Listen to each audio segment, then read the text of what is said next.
Coming up on Unpacked. I'm different from other people, but why do I like boys? Why don't I like girls? I was made to feel as though I'm demonic. I reached a point where I wanted to commit suicide. But when did you get to know that this is actually a crime? All I knew is that it's forbidden.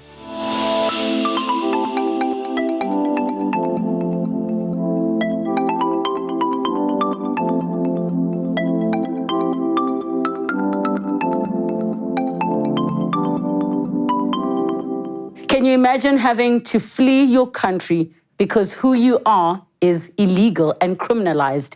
Today's guest is here to share his story. Let's unpack. Arnold Mulaisha is a 27-year-old gay man whose sexuality is a crime in his home country of Zambia.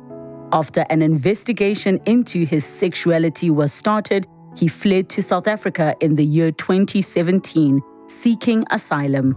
However, his journey to finding safety and security is still ongoing. This is part one of his story. Let's unpack. Arnold, welcome to the show. Thank you so much for joining us. Thanks for having me. So you are originally from Zambia. Yes. What was life growing up like in Zambia for you? I can say that I don't know how I can say that because my life growing up wasn't normal for me like every other kid. I grew up not knowing who I was. So it was pretty much difficult, if I'm to say. Would you say that your childhood was fraught with feelings of confusion because you're saying not knowing who you were? Is that related to you feeling like you were different from the other kids? Yes, that, but also knowing that the time that I was a child, I was given the name Arnold. But people would always come in with different names. And I was like, why is it that I'm the only one who's been called that? Why don't you give the other kids those same names that you are giving me? So it was pretty much confusing. So that was pretty much my growing up. What are these other names that they would call you? I think it was every girl's name somebody would come across, but also I think that was a time, especially for elderly people, the ones that were educated, they would that's when they would also call me gay or Mary or Jane. By then I didn't even know what that meant. So I just knew that anyway, they call me differently. Sometimes they would call me Mary. Sometimes I would respond, sometimes I wouldn't. Sometimes they would call me gay. By then to me, it was just a name because I didn't even know what it meant. Yeah. And did you feel insulted and hurt by them calling you different names? It was, but I never considered it an insult. I just knew that I'm never loved, and because of that, I would always stick to myself. Because, for instance, like other parents wouldn't allow me to play with their kids, and because of that, I would always be inside the house. Now, we know today that, and you know that you are homosexual. You identify as gay.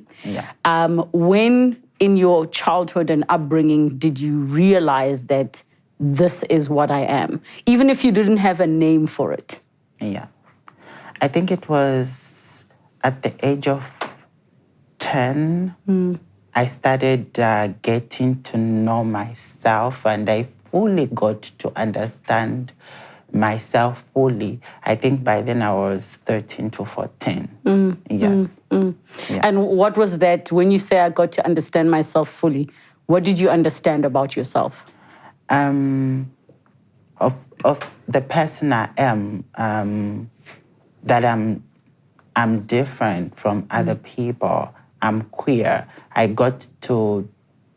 started getting to know what being queer is, what being gay is, despite by then I wouldn't really put a name to it, but all I know is that, I'm gay, meaning that I'm attracted to men. That's the reason why I've always had this. I've always had this in me, which by then was a confusion, which I would always question myself that, but why do I like boys? Why don't I like girls? That was basically it.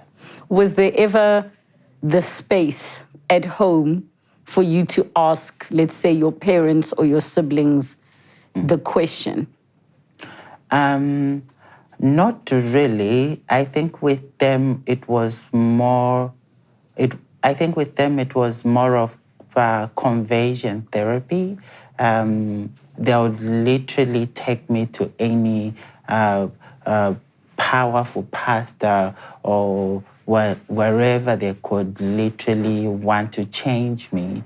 That's the only time that they would come in. But I never had a relationship with any of my relatives. Yeah. I think maybe what I'm trying to understand is, did you tell them that I like boys, I don't like girls, for them to decide we're going to take you to conversion therapy to get fixed? Or did they see something in you that they said, something's different and we need to fix it? I think with me, I don't need to tell a person for them to know that I'm different. And they knew before I even knew myself, because I remember even before I came to understand fully myself, that they would literally take me for prayers. So they knew my sexuality before even I got to understand myself fully. And what were the prayers? What were they praying for? Basically, it's the demon, because at some point I was made to feel as though I'm demonic. And so whenever they would come up with these prayers and all the pastors, I would literally go, because I would always want the demon inside me to come out, because that's how they made me feel. Yeah. So in terms of your siblings, and you can tell us about your family structure, how did you relate to everybody? I'm the last born in the family of 9, but 3 passed away, I think, before I was born. I never had a relationship with any of them. I think if you are to ask me even how old they are, I won't be able to tell you. That's how deep it is. I only know myself. Yeah. Why do you think that is the case? I grew up at the time that most of them, they were getting married, and since I was the last born, and at some point, I heard one of my sisters say, they do not want me around because I might transfer the demon of homosexuality to their kids. So it was basically them protecting their kids and their wives and their husbands, which I don't know. Then I used to say that I know, which I understand, but right now I'm like, I don't know. And it's something that hurts, but I've literally learned to live with it, and yeah. So now you grow up. What was the experience at school like? The experience at school was very, very horrible. I remember at some point, at some point I knocked off from school. I would normally hang out with the girls when whenever I'm at school and they would speak about guys, and then there I'll be with my big mouth, also speak about a guy I had a crush on. And then I remember this one time I was knocking off, one of the girls went to tell the guy that, oh, I know just got a crush on you. And then after that, the guy was very, very furious. I remember that was the first time I was beaten at school. And on my way from school, they actually almost threw me under the bridge. It was by the grace of God that somebody was literally coming who was selling charcoal and stopped them the time that they were about to throw me inside the bridge.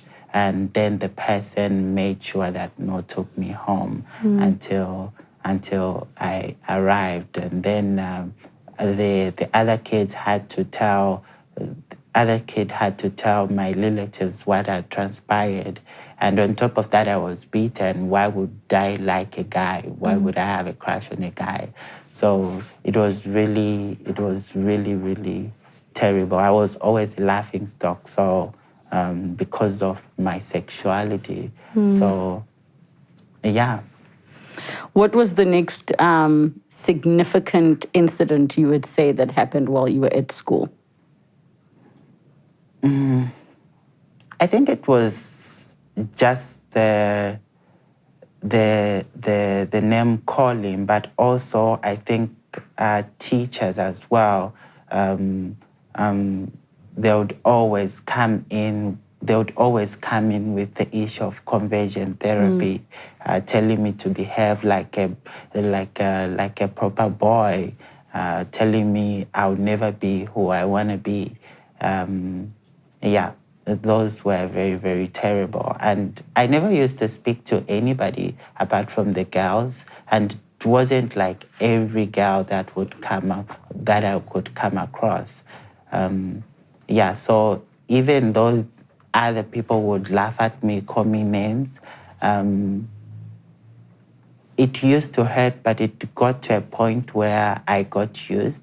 And most of the times, like, if something happened, if they were laughing at me the following day, I would literally go to school and not end up being in class. I would literally just go at the ground and sit until the time for knocking off is over, school is over, and then make sure that I'll be the first one to leave, and just for me to show home that, no, I was at school, and then it ends there.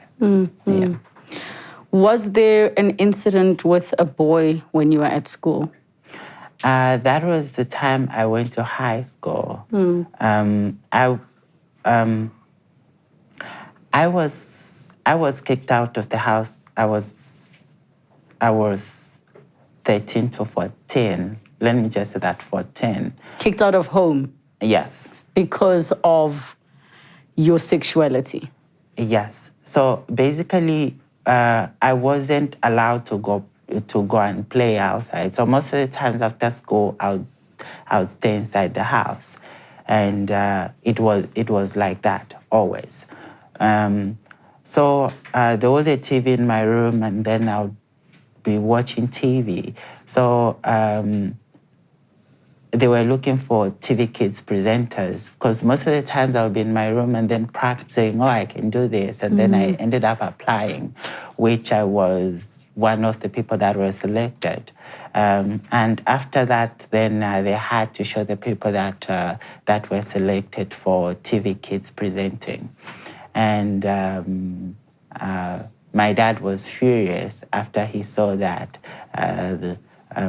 Then we had a confrontation, and after that I was asked to leave the house, which I left, and then I went to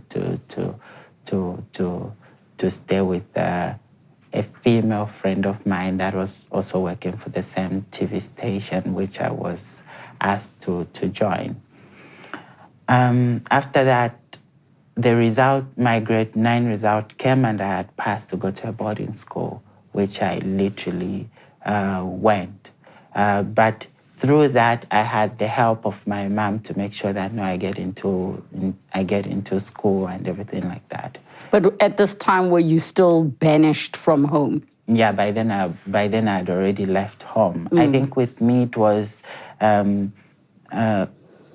I would always see a certain guy that would appear on TV, and then I would be like, oh, I want to be like that person. And that literally pushed me. I knew that for me to get there, I need to be educated. So like that kept on pushing me to be where I would have loved to, where I would have loved where I would have loved to be. Yeah, so that was. Then I went to a boarding school from grade 10 until 12. But the time I was at boarding school, everybody would laugh at me as usual. And I wouldn't, I think my schedule was kind of different because early in the morning, when everybody is bathing, I wasn't allowed to get into the bathrooms.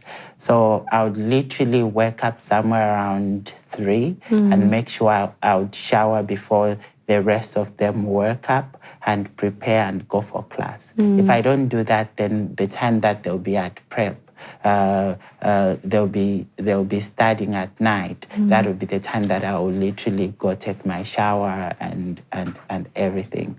So and in the hostel where I was sleeping, there are bunker beds. You're supposed to be the 4 of you. Literally they left, so I was the only one. So there's this guy that would literally come check up on me, and because I was working for a TV station, which I'll be in school from Monday to Friday, and then I would get out. I never used to go and eat to the dining hall, so I would always have food and everything. He would literally come in and make me kind of feel comfortable. And I also liked it that, no, there'll be, at least there's somebody I'm able to talk to, somebody who doesn't make fun of me. He would always tell me, understands me and everything. Little did I know that, no, he wanted to sleep with me. So, yeah, that was the first guy that literally raped me. And I told my parents about it, but they never believed me anyway. So what happened? Did this person would make you feel comfortable? What happened in that incident that you were raped?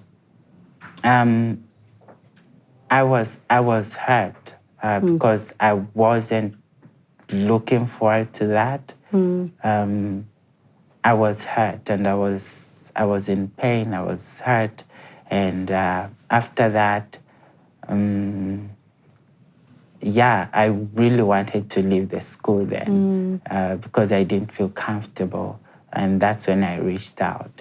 And after doing that... As in to your parents? Yes, I reached out to them, but they never believed me. They thought as if I was tarnishing the name. And after that... As in the family's name, not the perpetrator's name, the family's name. The family's name. Wow. And after that, they asked a family friend who was working as a counselor at school to speak to me. Yeah, that's the person they literally gave to speak to me and asked me to stop what I was saying, that I was tarnishing the family name. What did the counselor say to you? Basically that it's wrong. I think after that they had organized prayers, which I literally attended for about a few days. Yeah. When they say it was wrong, which part was wrong? The fact that you were talking or that you had been raped?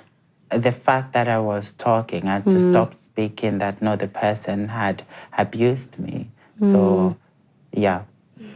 So you still had to go to school and be in boarding school facing this person?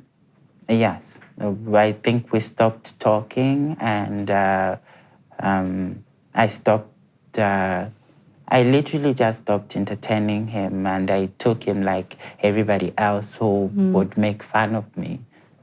And how did he deal with you? You know, Did he just ignore you like you didn't exist, or was he taunting you?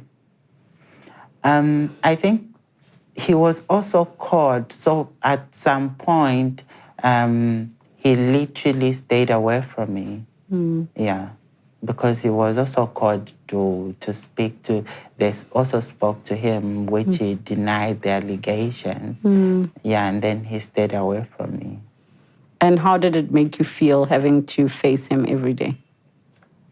It was horrible. It was literally horrible. I think I tried. I had so many questions in me, and by then I had just gotten into school. I think I reached a point where I wanted to commit suicide, and then I went to church because I'm Catholic. I went to church. Then, as I was at church, I went to the confession booth. I don't know if you've been to Catholic. And then I went into the confession booth, and then the time I was there, I was literally speaking. I don't understand myself and everything like that, and only to find that the person I was speaking to happens to be queer as well. So I literally came out, and that's the person. That's when now I fully started understanding the person I was. Also, that's when I started loving myself. That no, it's normal being who I am.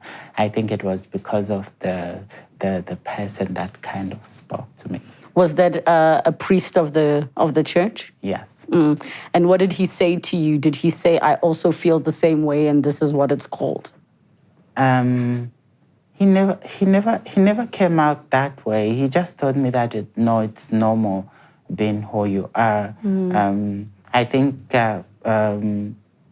if you're a priest, you're not even allowed to come out from the other side where you are. But it was so great that he literally had to come out and speak to me. And after that, I remember we even went out for coffee. Yeah. At what point now, this whole time while you're growing up and you're confused about who you are, at what point did you realize or get to understand that, okay, this is what homosexuality is, but it's actually illegal? And I don't just mean your family telling you it's wrong in the context of Christianity and the Bible, but when did you get to know that this is actually a crime? When it comes to it being a crime, I really didn't know. I really didn't know. All I knew is that it's forbidden and it's a sin, and I'm demonic. So it's literally those demonic powers that literally took over me. That's the only thing I knew. So yeah, it was later on after I grew up and then I started working. And then that's when I also got to know that by law it's literally punishable in Zambia. Next time on Unpacked. I received a call from my landlord that the police are looking for me. So how did you eventually flee the country? The only country that allows homosexuality was South Africa. I was raped by 2 guys. I never chose to be who I am. I love who I am. I wouldn't change it for anything in the world.